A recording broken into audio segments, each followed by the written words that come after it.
ഈശ്വരൻ്റെ മായയാലാണ് മനുഷ്യരിൽ ഭേദബുദ്ധി ഉണ്ടാവുന്നത്. ഭേദം എന്ന് പറഞ്ഞാൽ വ്യത്യാസം. നമ്മുടെ മനസ്സിലുള്ള വ്യത്യാസബുദ്ധി എന്താ? ഒരമ്മയ്ക്ക് ജനിച്ച കുട്ടികളുണ്ടല്ലോ, 2 കുട്ടികളുണ്ടെന്ന് നോക്കിയാൽ, കൂടുതൽ പറയില്ല ഞാൻ. 2 കുട്ടികൾ ഒരേ അമ്മയുടെ ഗർഭപാത്രത്തിൽ വളർന്ന് അമ്മിഞ്ഞ കുടിച്ച് അങ്ങനെ വളർന്നവരാണ്. അപ്പോൾ അവർക്ക് കാണാൻ ആദ്യം അമ്മ വിട്ടാൽ പിന്നെ ഈ 2 കുട്ടികളാണ്.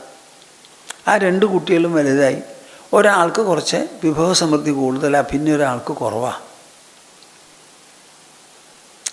അവസാനം അവർ വളർന്നു, കല്യാണം കഴിഞ്ഞു, മക്കളായി, സ്വത്തൊക്കെ ആയി, അങ്ങനെയായി ജീവിക്കുമ്പോൾ നോക്കൂ,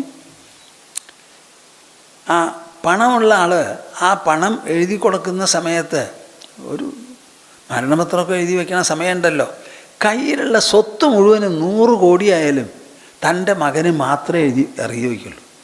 അതിൽ നിന്നൊരു 10 ലക്ഷം ഉറുപ്പിയെങ്കിലും നമ്മുടെ സഹോദരനോ സഹോദരൻ്റെ കുട്ടിക്കോ എഴുതി വയ്ക്കാമെന്ന് തോന്നില്ലേ? ഇതാണ് ഈ ഗൃഹസ്ഥന്മാരുടെ പച്ച നിറം. അപ്പോൾ ഈ സാഹോദര്യം എന്നൊക്കെ പറയുന്നതിന് എവിടെയാണ് സ്ഥാനം?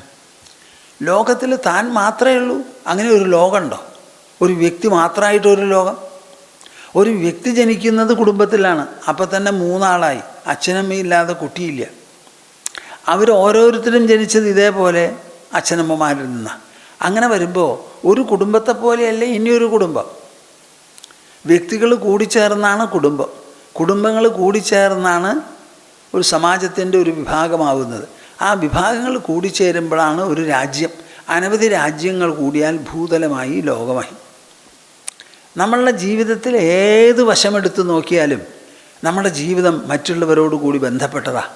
നിങ്ങൾ ധരിക്കുന്ന വസ്ത്രം, കഴിക്കുന്ന ഭക്ഷണം, സഞ്ചരിക്കുന്ന നിരത്തുകൾ, ഇങ്ങനെ എന്ത് വേണമെങ്കിൽ എടുത്ത് നോക്കിക്കോളൂ. നിങ്ങളുടെ മാത്രമല്ല, കുട്ടികളെ പഠിപ്പിക്കാൻ നമുക്ക് അയക്കാൻ പള്ളിക്കൂടങ്ങൾ വേണം, സ്കൂളുകൾ വേണം.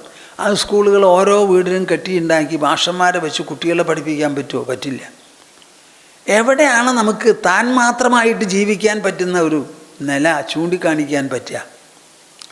ഓരോരുത്തരുടെ ജീവിതവും മറ്റുള്ളവരുടെ ജീവിതത്തോടും അധ്വാനത്തോടും അധ്വാന ഫലത്തോടും കൂടി ബന്ധപ്പെട്ട് കിടക്കുന്നതാണ് മനുഷ്യരാശി. അപ്പോൾ സമാജത്തിനെക്കുറിച്ചൊരു ചിന്തയില്ലാതെ ഒരൊറ്റ ആളും ജീവിച്ചാൽ അത് ശരിയാവില്ല. അതാണ് നമ്മുടെ മുദ്രാവാക്യം, വസുധൈവ കുടുംബകം. ഈ ലോകം മുഴുവനും ഒരു കുടുംബമാണ്, അതിൽപ്പെട്ട ഒരംഗമാണ് ഞാൻ. നമ്മുടെ കുടുംബവും അതുപോലെ തന്നെ. ആ ഒരു വിചാരം എല്ലാവർക്കും വേണം.